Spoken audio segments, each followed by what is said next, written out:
kasih Yesus, pada pagi hari ini ya Bapa, kami telah merasakan kasih sukacita yang daripadamu Bapa. Biarlah pada saat pagi hari ini segala pujian penyembahan kami berkenan di hadapanmu ya Bapa.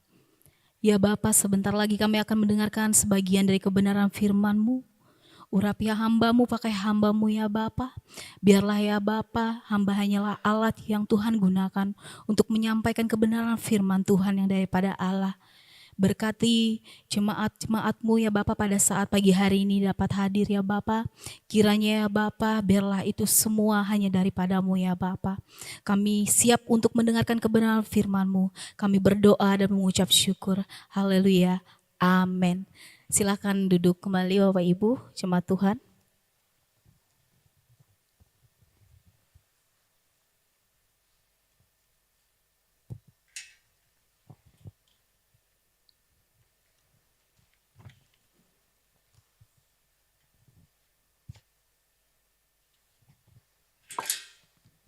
Shalom. Kurang ini ya suaranya ya. Ini masih pagi soalnya. Shalom. Oke, puji Tuhan. Mungkin ini adalah pertama kali untuk di pagi hari saya mendapatkan, ini saya katakan berkat. Karena apapun bentuk pelayanan kita untuk Tuhan itu adalah berkat yang Tuhan sudah berikan kepada kita untuk kita dapat melayani Tuhan. Saya di sini bukan lebih pintar dalam menyampaikan atau lebih baik dari Bapak Ibu ataupun pemuda-pemudi di tempat ini, tapi saya mau kita semua belajar bagaimana bahwa Tuhan itu ada dalam kehidupan kita dan Tuhan itu adalah pembawa damai. Di bulan ini sesuai dengan tema, saya mengambil sebuah tema yaitu menjadi pembawa damai. Akhir-akhir ini kita ngerasa nggak sih, maksudnya keadaan dunia ini udah nggak, yang maksudnya ya ada berbagai macam hal-hal yang menakutkan lah, bukan cuma di Indonesia tapi juga di belahan dunia lainnya. Ada terjadi gempa bumi, ini barusan ada terjadi gempa bumi di Thailand, kalau nggak salah di Thailand ya barusan ini. Terus juga pernah ada jadi kebakaran di Amerika gitu. Dan bahkan juga ada beberapa kemarin yang terjadi di Indonesia, salah satunya juga adanya banjir seperti itu ya, yang lumayan lah gitu kan. Kita di sini tentunya bersyukur ya, maksudnya bersyukur tuh bukan karena kita tidak merasakan, mengalami apa yang seperti saudara-saudara kita dapatkan, tetapi ya kita masih dalam perlindungan Tuhan, kita masih diberikan kenyamanan oleh Tuhan seperti itu, Bapak Ibu.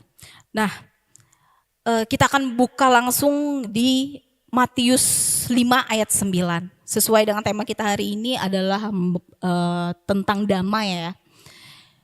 Saya akan membacakan ayat ini. Berbahagialah orang yang membawa damai, karena mereka akan disebut anak-anak Allah. Jadi orang Kristen tuh agak susah menurut saya. Kenapa agak susah? Tuhan tuh suruh kita mengasihi. Bukan hanya untuk teman kita saja, untuk orang-orang yang kita sayangi atau kita kasihi. Tapi Tuhan itu suruh kita mengasihi juga musuh kita. Terus Tuhan suruh kita juga jadi pembawa damai. Gimana kita mau jadi pembawa damai kalau misalnya nih kita sedang dalam suatu masalah, di keluarga kita bermasalah atau di lingkungan kerja kita bermasalah, tapi Tuhan suruh kita untuk jadi pembawa damai. Tapi itu yang membuat saya percaya dengan iman saya percaya bahwa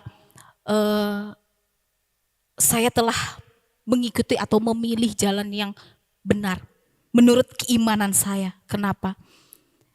Karena hal-hal yang menurut saya Tuhan, ini bertolak belakang loh. Bertolak belakang dengan apa? Dengan karakter manusia. Manusia tuh egonya tinggi, tapi kita disuruh untuk mengasihi. Kita disuruh untuk membawa damai. Itu bukan hal yang mudah, tapi Tuhan mau kita untuk melakukan itu. Kenapa? Kita bisa. Kenapa kita bisa? Karena Tuhan telah memberikan contoh kepada kita. Bukan dia memberikan contoh dia sebagai Tuhan pada saat itu, tapi dia sebagai manusia. Yang dimana tentunya pada saat dia menjadi manusia, dia mempunyai karakter emosi yang sama seperti manusia. Tetapi apa? Dia sebagai manusia mampu, dia bisa. Berarti dia menunjukkan bahwa kita sebagai manusia pun mampu. Kita mampu mengasihi orang yang melukai kita, menyakiti kita, bukan cuma orang-orang yang kita sayangi, orang yang kita kasihi. Kita mau menjadi pembawa damai dimanapun kita berada, walaupun Tuhan tuh nggak tahu aku sedang ada masalah, Tuhan nggak tahu yang kupikirkan banyak, tapi aku harus menjadi pembawa damai dimanapun aku berada. Tapi Tuhan tahu bahwa kita semua umat manusia itu bisa untuk melakukan itu. Dan itu harus kita miliki sebagai anak-anak Tuhan. Kenapa harus kita miliki? Karena salah satunya kita tahu buah-buah roh itu salah satunya apa? Damai, sejahtera. Ya, berarti apa? Berarti kalau kita adalah anak-anak Allah, kalau kita adalah pengikut Kristus, kita harus memiliki ini. Salah satunya itu damai sejahtera ya. Jadi kita harus membawa damai dimanapun kita berada, di lingkungan manapun kita berada. Susah. Itu bukan hal yang mudah. Jangankan untuk bawa ke lingkungan yang lebih besar. Untuk lingkungan, ya anggap mulai dari keluarga kita saja mungkin susah. Bahkan mungkin dengan diri kita saja kita kadang-kadang tidak berdamai.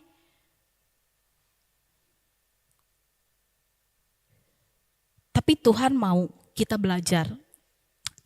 Kita semua belajar bahwa kita pasti bisa. Karena apa? Ketika kita mau menjadi pembawa damai itu, disitulah orang-orang kita, ya saat ini kan kita mau menginjili orang-orang, mau supaya orang itu percaya kepada Kristus, itu susah dengan kata-kata. Kenapa? Kadang-kadang manusia itu tidak melihat kata-kata, tapi manusia itu melihat perbuatan.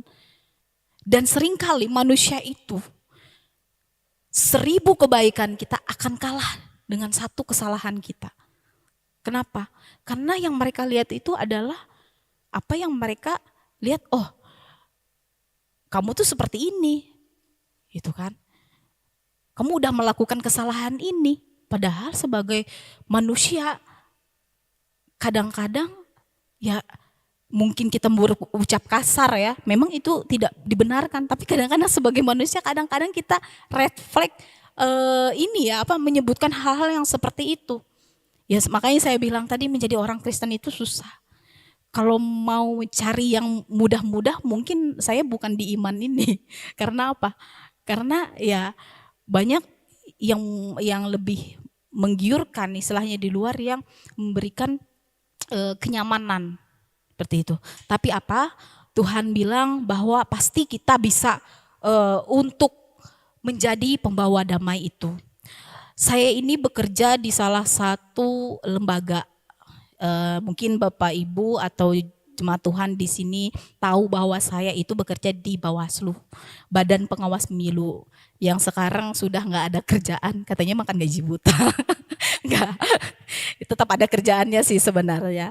Cuman ya mungkin tidak sepadat seperti sebelumnya di zaman pemilu ataupun pemilihan. Memang itu benar-benar padat sekali jadwalnya.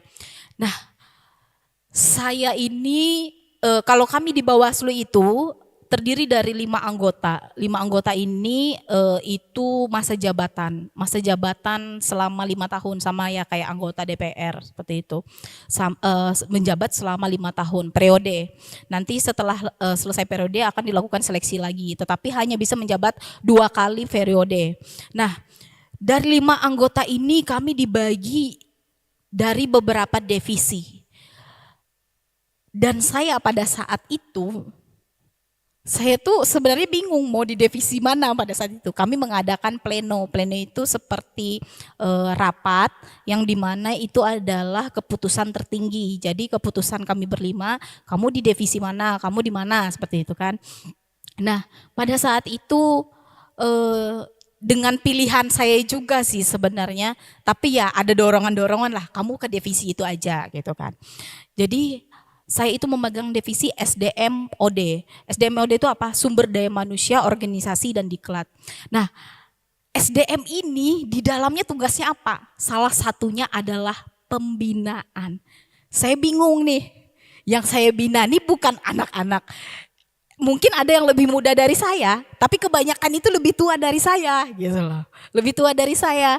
Jadi terkadang ketika saya bekerja sebagai divisi SDM, saya dituntut oleh sebuah tugas dan kadang teman-teman gini, yo Bu Kordip, katanya gitu. Kan panggilannya Kordip, koordinator divisi. Yo Bu Kordip, katanya gitu. Itu dibina sana katanya, dibina sana yang bermasalah katanya gitu. Jadi saya pada saat itu menjadi divisi yang mengatur akan pembinaan. Nah, di mana pembinaan itu tentunya saya harus bisa menempatkan diri bagaimana saya harus menjadi orang yang netral, orang yang berada di tengah. Dan itu tidak mudah karena yang diurus adalah ya istilahnya antar manusia. Yang tentunya antar manusia ini kan punya karakter yang berbeda-beda, punya ego yang egonya masing-masing. Ada yang punya ego berprinsip enggak gitu kan.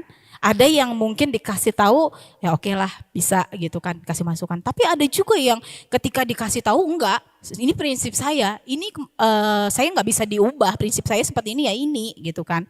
Oke, kalau misalnya prinsipnya bagus tidak apa-apa gitu kan. Tapi kadang-kadang ada prinsip-prinsip yang membuat segala sesuatu tidak berjalan dengan lancar seperti itu. Nah,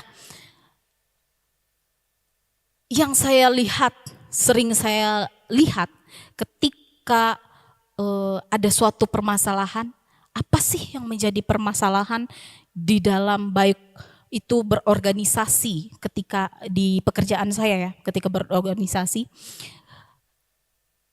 Kami itu kan selalu diberikan namanya anggaran untuk yang bagian bawah nih. Gitu. Selalu masalahnya berurusan dengan namanya uang. Selalu berkaitan sensitifnya, perdebatannya, perkelahiannya itu selalu bermasalah dengan uang. Seperti itu. Jadi saya ketika harus melakukan pembinaan terhadap ini, itu susah. Kenapa susah? Ini hal yang sensitif. Uang itu hal yang sensitif. 1 rupiah pun bisa jadi permasalahan. Anak akuntansi pasti tahu tuh.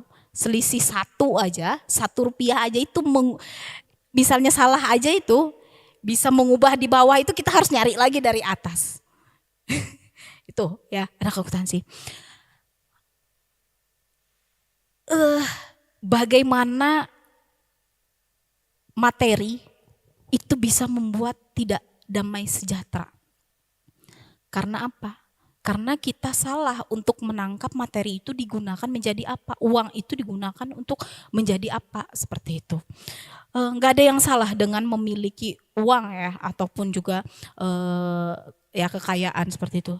Tetapi ketika kita menjadikan harta kekayaan ataupun uang itu adalah satu-satunya yang paling penting dalam hidup kita. Itu yang akan membuat salah satu batu sandungan dalam kehidupan kita.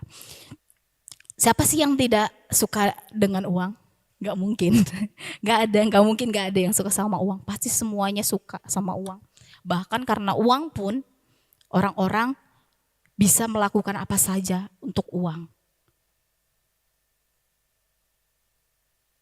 Dan ketika saya bergelut di dunia politik, itu pun terjadi gitu loh. Kamu bisa, ya pokoknya kalau saya berdiri di sini tuh rasanya apa ya, maksudnya Tuhan sepertinya ini bertolak belakang dengan pekerjaan saya. Kenapa bertolak belakang? Karena terkadang hal-hal duniawi seperti itu terjadi gitu di dalam dunia pekerjaan saya, dan itu sulit gitu loh. Kita berhadapan dengan orang-orang yang memiliki power, memiliki kekuasaan, memiliki uang seperti itu. Bahkan kadang-kadang, kenapa kalian nggak mainkan kemarin gitu? Ada yang bilang seperti itu. Tapi ya bagaimana gitu ya? Kita sebagai umat Kristen ini ya melihat hal-hal seperti itu tuh, Tuhan rasanya itu berdosa gitu ya. Memang berdosa sih, maksudnya itu tuh berdosa gitu kan.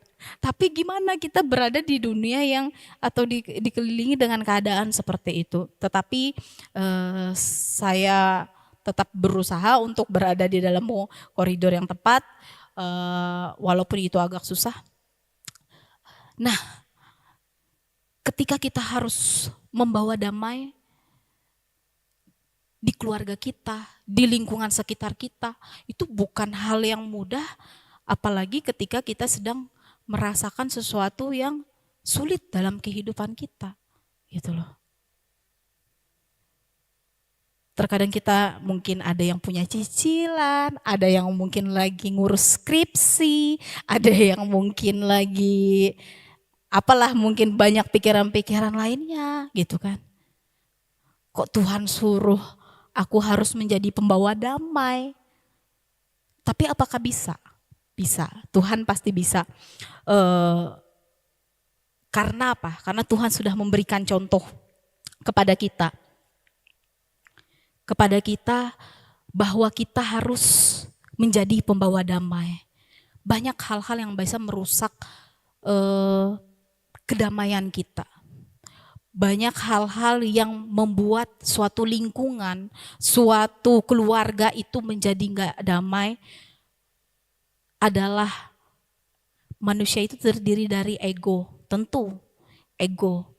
Ego yang dimana kadang kalau kita tidak bisa menyikapnya dengan benar, ego ini bisa menghancurkan kita atau merusak kita. Tetapi kalau misalnya memang di posisi yang tepat, ya tidak masalah seperti itu. Terkadang ini yang sulit sekali untuk saya sendiri secara pekerjaan saya, ketika saya harus membina bahkan orang-orang yang lebih tua dibandingkan saya. Ini yang susah, apa ego? Karena mereka merasa bahwa saya lebih tua, mungkin seperti itu. Oke, memang tidak semua orang yang saya bina yang lebih tua itu dia tidak menghargai saya ketika saya menyampaikan sesuatu. Ada yang menghargai, tapi ada juga yang tidak. Kenapa? Karena mereka memberikan batasan terhadap usia. Dan ada beberapa juga yang bilang seperti ini, ya kedewasaan seseorang tidak ditentukan dari usia. Terkadang yang tua pun bisa aja tidak bersikap dewasa dalam menyikapi masalah. Tapi ada juga yang orang tua yang mau mendengarkan orang yang lebih muda. Ya tentunya pasti mereka saring mana yang tepat, mana yang tidak tepat untuk diikuti atau didengarkan, seperti itu. Nah, kebencian, kepahitan, kejahatan, iri hati, ini akan membawa dampak yang besar. Kita tidak akan merasakan damai sejahtera. Dimanapun itu, ketika kita menaruh kebencian, kepahitan, iri hati, kita gak akan merasakan damai sejahtera dimanapun kita berada. Di suatu ketika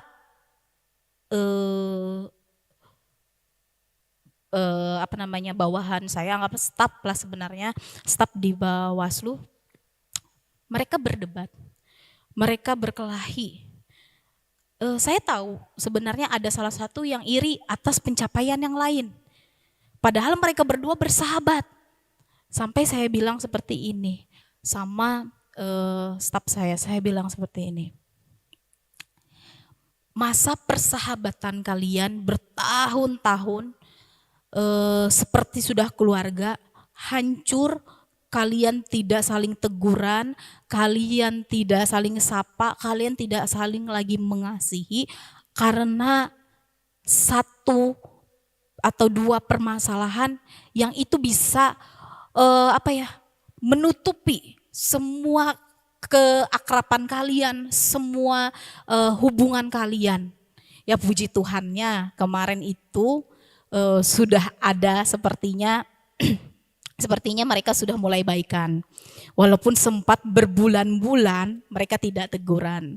Tetapi saya merasa bersyukur di mana saya berada,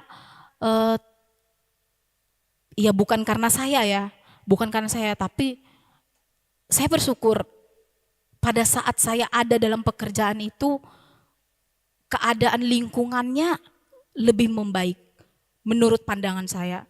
Karena apa? Karena sebelum-sebelumnya itu ada cerita-cerita yang memang terjadi konflik di dalamnya, konflik internal yang cukup lumayan parah, sehingga ya berjalannya suatu lembaga itu kurang baik seperti itu. Tetapi saya bersyukur ketika saya masuk, bukan karena sayanya, tapi saya bersyukur kenapa? Ketika saya berada di dalamnya, berarti mungkin Tuhan ada juga di dalamnya, menyertai setiap pekerjaan yang ada di situ.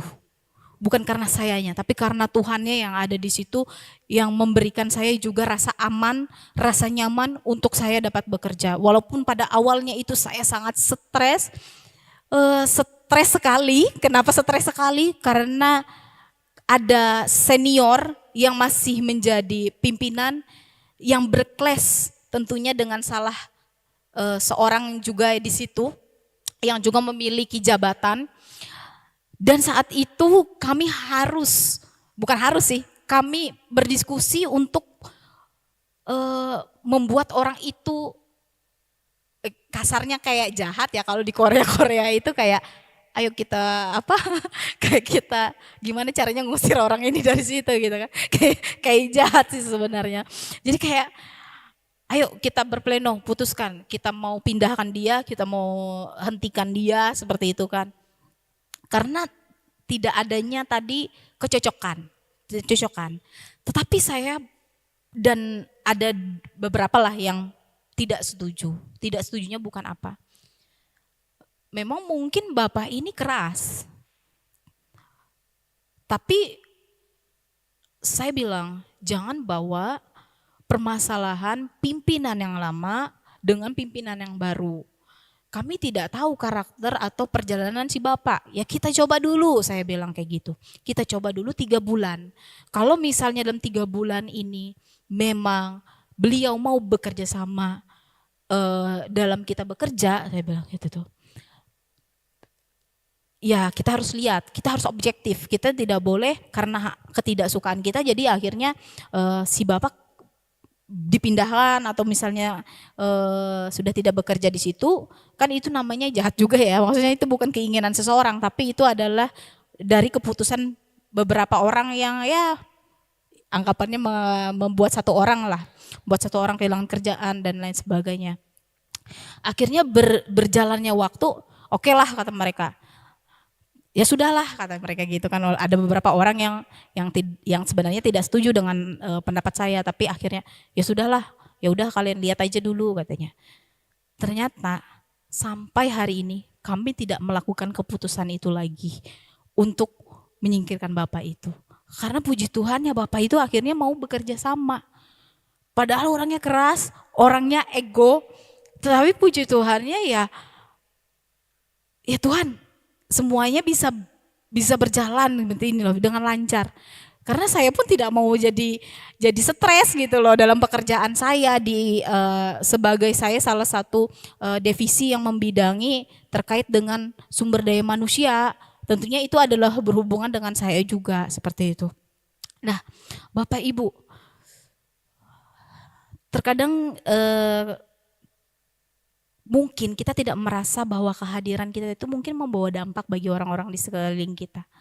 Mereka merasakan adanya sukacita, mereka merasakan adanya damai sejahtera ketika kita berada di antara mereka. Itu karena apa? Karena Tuhan, karena Allah itu ada bersama-sama dengan kita. Sebenarnya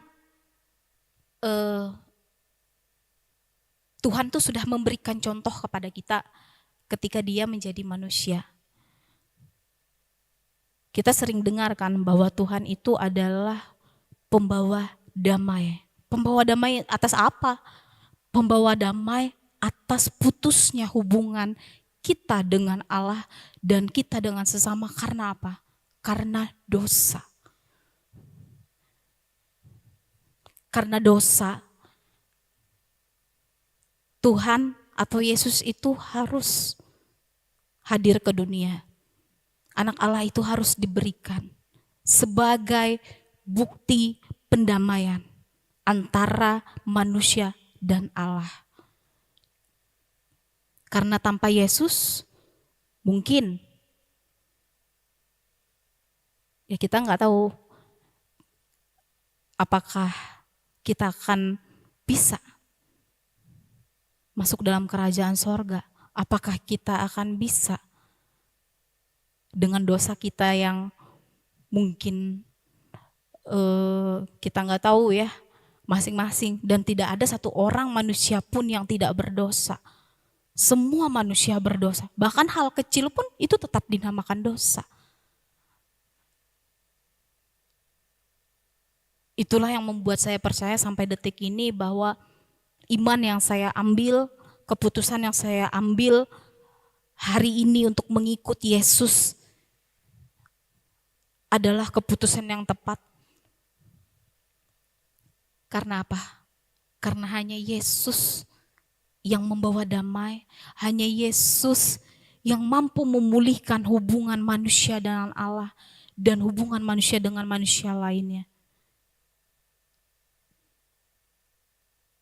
Dari dosa yang sudah dilakukan oleh nenek moyang kita, yaitu Adam dan Hawa. Kalau enggak, mungkin kita enggak tahu apakah kita bisa masuk dalam kerajaan surga. Tetapi Yesus adalah jawaban. Jawaban bahwa kita bisa sampai ke sana. Karena apa? Karena Dia adalah jalan kebenaran dan hidup yang akan memberikan itu kepada kita. Kita akan membuka di ayatnya Kolose 1 ayat 20. Terbuka. Kolose 1 ayat yang ke-20. Saya rindu kita coba baca ini bersama-sama ya. Hitungan ketiga. 1, 2, 3. Dan oleh Dialah yang memperdamaikan segala sesuatu dengan dirinya, baik yang ada di bumi maupun yang ada di sorga, sesudah Ia mengadakan pendamaian oleh darah salib Kristus. Ini yang saya bilang, Yesus itu pembawa damai. Jadi Tuhan udah kasih contoh kepada kita bahwa ketika Yesus sebagai manusia membawa damai, kita pun sebagai umat-umat pilihan, anak-anak Tuhan, anak-anak muda, orang tua, anak kecil, dimanapun kita berada, yuk kita belajar. Memang susah. Kenapa susah? Ketika kita harus bergelut dengan masalah kita, ketika kita harus bergelut dengan urusan-urusan kita sendiri, tapi kita harus membawa damai dimanapun kita berada, itu susah, tidak mudah. Tetapi yuk mari kita sama-sama belajar sama seperti Yesus ketika Dia datang ke dunia. Dia adalah pembawa damai. Ayat ini sudah membuktikan bahwa Dia memperdamaikan segala sesuatu dengan dirinya, baik yang ada di bumi maupun yang ada di sorga. Salib adalah bukti bahwa Yesus membawa damai. Salib itu kan bentuknya horizontal dan vertikal. Kenapa? Karena itu adalah hubungan kita dengan Allah dan hubungan kita dengan sesama. Kemarin kami nonton The Last Supper. The Last Supper itu ya, tentang perjalanan Yesus dan murid-muridnya.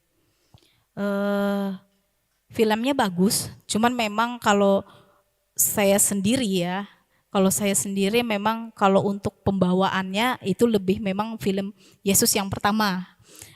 Tapi ini kan ceritanya berbeda seperti itu. Kita dipotonglah untuk perjalanan penderitaan Tuhan Yesus. Dari film ini, ya ini rame sih sebenarnya di video-video di TikTok gitu. Katanya yang mencium itu belum tentu mencintai dan belum tentu dan bisa saja mengkhianati seperti Yudas Iskariot. Jadi ketika Yudas Iskariot mencium Yesus, itu adalah bahwa Yudas Iskariot mengkhianati Yesus. Jadi yang mengasihi kita, maksudnya yang mungkin kita cintai dan kita pikir oh ini dia mencintai kita, bisa saja mengkhianati kita, tapi tidak semua ya. Jadi itu hanya inilah maksudnya yang di video-video lah banyak di TikTok dan lain sebagainya itu bilang yang mencium itu belum tentu yang mencintai, tapi bisa saja dia mengkhianati. Tapi yang menyangkal Yesus bisa saja dia mencintai Yesus, yang akhirnya dia tetap bertahan. Walaupun pada awalnya dia menyangkal Yesus, si Petrus menyangkal Yesus, tapi dia tetap mencintai Yesus. Mencintai Yesus sampai akhir dia tidak mengambil keputusan untuk bunuh diri. Berbeda dengan Yudas, ketika Yudas memilih untuk bunuh diri. Karena memang ketika kita mungkin jatuh dalam dosa atau kita melakukan sebuah dosa, intimidasi dari iblis itu pasti ada. Intimidasi dari pikiran kita, ya kita nggak tahu ya itu iblis atau gimana. Yang pasti hal-hal yang buruk itu pasti bukan dari Tuhan ya. Dia akan mengintimidasi kita, yuk lakukan ini, kamu nggak layak, kamu nggak pantas, kamu nggak ini nih. Yang akhirnya membuat seseorang itu harus memilih. Nah kadang kita harus memilih, apakah kita mau menjadi Yudas Iskariot ataukah kita mau menjadi Petrus. Ketika Petrus menyangkal, dia merasa sedih, dia merasa kecewa pada dirinya, dia merasa tidak layak karena dia yang pada awalnya menggebu-gebu mencintai Tuhan, mau melindungi Tuhan. Bahkan kalau saya bilang itu Petrus itu kayak pas pampres. Jadi itu kayak pas pampres, kayak pas pampres. Pokoknya dia waktu dimanapun Yesus berada, dia akan selalu melihat keamanan Tuhan Yesus. Dia berpikir, wah kayak gimana nih caranya kalau ketika nanti orang-orang datang untuk menangkap Yesus, dia harus cari cara bagaimana Yesus bisa kabur seperti itu. Nah dia tuh pokoknya kayak pas pampres lah saya bilang seperti itu. Tapi dia bisa saja menyangkal Yesus. Jadi jangan bilang bahwa hari ini ketika kita merasa kita sudah sangat mengasihi Yesus, bukan berarti kita tidak bisa jatuh, bukan berarti kita tidak bisa menyangkal Yesus, bukan berarti kita tidak bisa mengkhianati Yesus. Makanya apa? Kita harus dan perlu dan terus beriman, harus terus dekat sama Tuhan. Kenapa? Karena kapanpun kita tidak tahu, kita mengkhianati, kita melukai, kita jatuh, kita nggak pernah tahu kapan. Karena saya itu beberapa kali ada anak-anak Tuhan, waktu saya di Kaltim, anak-anak Tuhan ini WL, anak-anak Tuhan ini pelayanan, pokoknya orang yang saya pikirkan tidak akan pernah meninggalkan Tuhan, tidak akan pernah mengkhianati Tuhan. Ternyata itu bisa terjadi. Ini kenyataan, bukan bukan ini ya, ini kenyataan memang terjadi. Bahkan itu sempat akrab sama saya seperti itu. Mereka pelayanan, mereka pokoknya mereka melakukan apa ya maksudnya yang inilah menggebu-gebu lah di dalam Tuhan. Tetapi mereka bisa memilih meninggalkan Tuhan. Jadi hal itu bisa terjadi pada siapa saja. Saat ini kita mungkin bisa bilang, saya cinta sama Tuhan. Saya tidak akan pernah bisa meninggalkan Tuhan dalam hidup saya. Bahkan ketika di perjamuan, ketika misalnya kita yang kemarin nonton, setiap murid bilang, ketika Tuhan bilang, akan ada salah satu dari kita yang akan mengkhianatiku, yang akan menyerahkanku. Dan semua murid bilang begini, bukan aku Tuhan, bukan aku Tuhan. Karena apa? Karena pada saat itu mereka merasa yakin bahwa mereka tidak akan pernah meninggalkan Tuhan, bahwa mereka tidak akan pernah mengkhianati Tuhan. Pada saat itu mereka yakin. Bahkan Petrus bilang, aku akan berada di garda terdepan ketika hal itu terjadi. Tetapi Tuhan bilang, Petrus, sebelum ayam berkokok, kamu akan menyangkal aku 3 kali. Orang yang sangat menyayangi dan mencintai Yesus. Apakah itu tidak mungkin terjadi pada kita? Itu mungkin. Lantas, apakah yang harus kita lakukan? Lebih dekat dengan Tuhan. Susah. Memang susah.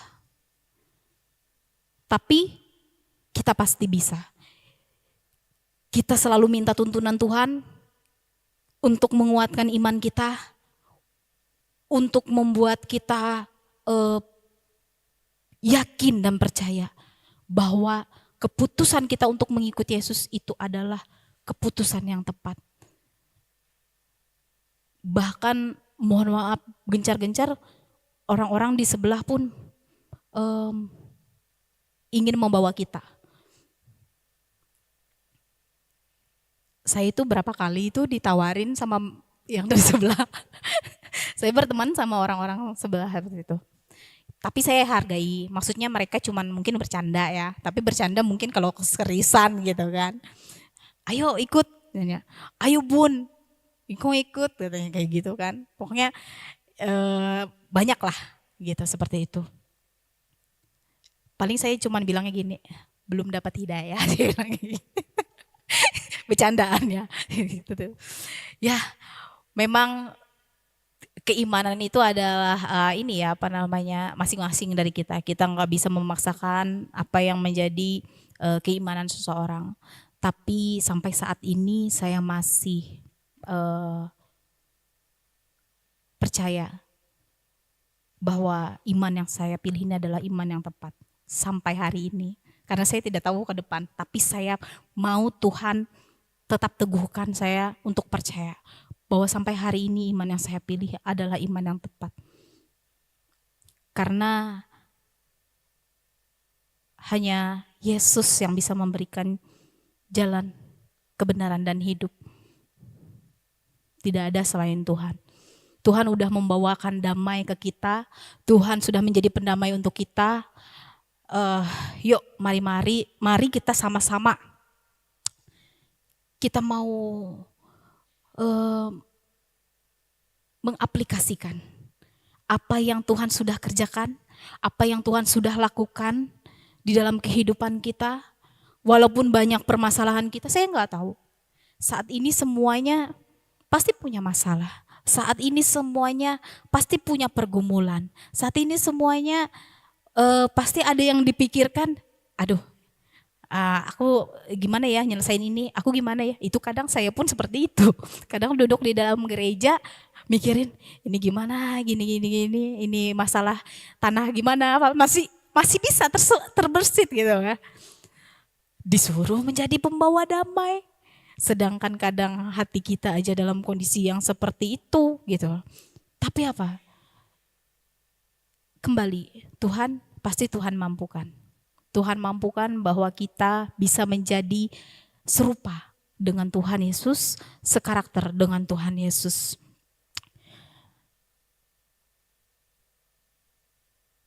Untuk membawa kedamaian, ada beberapa hal yang harus kita miliki. Yang mungkin sebenarnya lebih daripada ini yang harus kita miliki. Tetapi ini hanya beberapa poin yang saya ambil ketika kita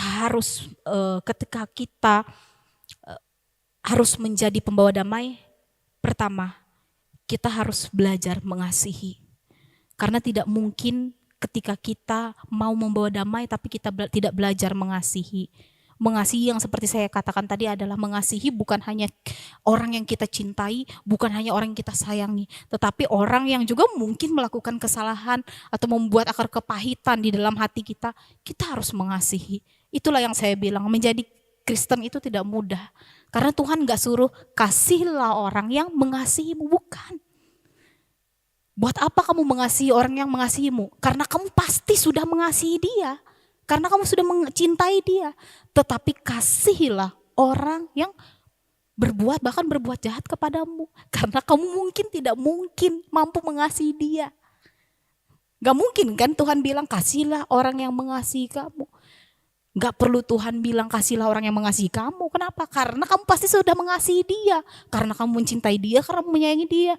Tetapi apakah kamu mungkin mengasihi dia yang yang berbuat jahat lah, yang berbuat jahat kepada kamu? Itu susah. Itulah yang Tuhan ajarkan kepada kita. Bahkan ketika Farisi datang, kenapa kamu duduk dengan orang-orang yang jahat? Kenapa kamu duduk dengan orang-orang yang menurut pandangan orang-orang Farisi itu tidak benar? Bea cukai dan lain sebagainya, pelacur dan lain sebagainya. Tapi Tuhan bilang apa? Tuhan bilang apa? Bukan orang sehat yang butuh obat, tapi orang sakit. Dia datang sebagai obat, bukan bagi orang sehat. Kenapa? Karena orang sehat pasti sehat. Tapi orang sakit butuh obat. Kalau Tuhan tadi hanya datang untuk orang-orang yang baik, untuk orang-orang yang ya istilahnya sempurna lah, tidak melakukan sudah menuruti semua perintah Tuhan. Terus kemana orang-orang yang mungkin melakukan hal-hal yang salah itu, tapi mereka mau kembali kepada Tuhan? Itu karena begitu besar kasih Tuhan akan dunia ini sehingga dia menyerahkan anaknya yang tunggal. Agar semua kita dapat selamat. Pertama, untuk membawa kedamaian kita harus mengasihi. Kedua, mengampuni. Mengasihi dan mengampuni itu sebenarnya sama. Tetapi kalau kita tidak berusaha mengampuni terlebih dahulu, bagaimana kita mau mencoba untuk mengasihi. Memaafkan itu tidak mudah. Saya tahu memaafkan tidak mudah. Bahkan saya pernah akar kepahitan begitu lama, tapi saya selalu ingat, saya juga bukan orang yang sempurna, saya orang yang mungkin bisa jatuh di dalam dosa. Kalau saya tidak mampu mengampuni orang yang bersalah kepada saya, bagaimana Tuhan bisa mengampuni saya ketika saya jatuh dalam dosa, ketika saya tidak melakukan hal yang sesuai apa yang Tuhan mau dalam hidup saya. Ketiga, miliki hikmat. Miliki hikmat ini maksudnya apa? Miliki hikmat ini ketika kita harus menjadi pembawa damai. Ketika kita harus menyelesaikan sebuah konflik, kita harus memiliki hikmat. Dan itu kita minta daripada Tuhan. Ketika kita harus mendamaikan mungkin keluarga kita, ketika kita harus mendamaikan orang yang berkonflik, kita harus tahu, kita harus memiliki hikmat daripada Tuhan. Sebenarnya kalau di pengadilan itu ada namanya mediator. Nah, kami kemarin itu sempat dilatih sebagai mediator. Mediator itu dia adalah tujuannya adalah mencapai win-win solution. Jadi semua pihak diuntungkan dengan cara semua pihak berdamai dengan cara semuanya mungkin bisa jadi diuntungkan lah dengan perdamaian tersebut. Nah, kalau Bapak Ibu, teman-teman semua tahu kalau di pengadilan itu dalam proses atau tahapan sebelum putusan hakim itu ada namanya mediasi, kecuali pidana ya, kecuali pidana. Itu kalau biasanya di perdata itu biasanya ada namanya mediasi kedua belah pihak. Jadi sebelum sampai keputusan hakim, biasanya itu ada mediasi. Nah, di mana di mediasi itu diusahakan siapa tahu permasalahan itu bisa selesai sebelum pada putusan hakim. Jika didapatkan sama-sama keputusan untuk berdamai. Jadi kalau misalnya tidak bisa berdamai, barulah nanti putusan hakim. Tapi biasanya putusan hakim ini ya harus siap. Kenapa putusan hakim harus siap? Terkadang ada salah satu yang akan dirugikan. Dirugikan atau ya karena itu sudah hakim lah yang memutuskan. Bukan lagi kedua belah pihak berdamai untuk mencari sebuah kesepakatan. Nah, lalu yang keempat adalah menguasai diri. Atau kalau kadang-kadang kita bilang itu adalah pengendalian diri. Ini juga susah.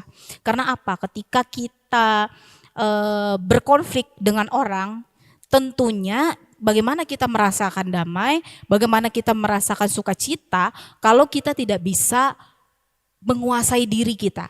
Kita tidak bisa mengendalikan diri kita.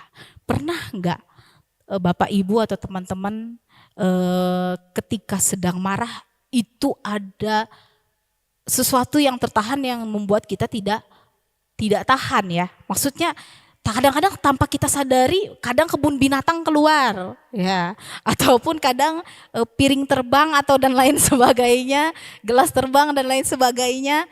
Ya, itu sendiri saya sudah pernah rasakan. Maksudnya ketika kita berada dalam suatu emosi, kemarahan itu pasti mungkin bisa terjadi. Nah, bagaimana memang pengendalian diri ini perlu di dalam kehidupan kita. Salah satunya juga agar mengontrol kita. Pertama kita juga berusaha untuk tidak menyakiti orang lain. Walaupun ya kadang-kadang saya itu jujur ya, orangnya itu kalau marah itu sebenarnya enggak lebih kayak mencak-mencak. Beda saya sama papa saya itu. Kayak pokoknya kalau papa ketika dia marah, almarhum papa ketika dia marah dia akan marah. Mau sakit hati kah? Mau kada kah gitu kan? Mau sakit hati mau enggak kah gitu. Dia akan marah gitu kan. Tapi kalau saya itu ketika saya marah itu saya pendam. saya tumpuk tuh. Saya tumpuk kenapa? Karena saya berpikir ketika saya mengeluarkan sesuatu dari mulut saya, itu saya akan menyakiti orang lain. Saya berpikirnya seperti itu. Tapi ternyata memang ada kadang-kadang ada nggak bagusnya. Kenapa kadang-kadang ada nggak bagusnya? Karena ketika sudah mencapai puncak, ngeri. jadi kadang-kadang tuh kalau keluarga atau tante nih atau ya jarang kalau marah itu jarang gitu kan. Marah-marah kecilnya yang tidak marah yang besar itu jarang katanya. Tapi sekali marah bisa semuanya dibanting gitu. Ya, tapi bagaimanapun namanya kita manusia ya. Manusia adalah namanya kedagingan kita yang kadang kita nggak bisa ngontrol itu. Tapi kita kembali lagi bagaimana kita mau mencoba berdamai, mau menjadi pembawa damai, sama seperti Tuhan Yesus sudah mati di kayu salib. Karena kita mau Paskah ini, jadi saya bicara Tuhan Yesus mati di kayu salib, dia membawa kedamaian, dia menjadi pendamai. Karena terputusnya hubungan kita dengan Allah karena dosa, jadi dia mengembalikan itu lagi sehingga ia turun ke dunia ini, dia ingin mengembalikan hubungan antara manusia tadi dengan Allah. Jadi ketika Tuhan yang sebagai manusia wujudnya pada saat itu mampu membawa kedamaian, bagi umat manusia, bagi sesama manusia, saya yakin kita juga sebagai umat-umat Kristen pasti mampu melakukan itu. Mengucapkan ini di depan sini tidak mudah karena saya harus melakukan itu. Saya sebenarnya kalau khotbah itu sering berpikir gini, ketika saya harus di depan, tapi saya harus melakukan apa yang saya ucapkan. Dan itu tidak mudah.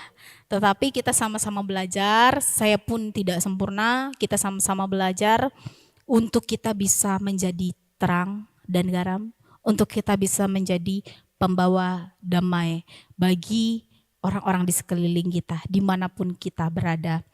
Terakhir saya akan membawa kita membuka Alkitab kita pada Yohanes 14 ayat 27. Yohanes 14 ayat 27, saya akan bacakan ini.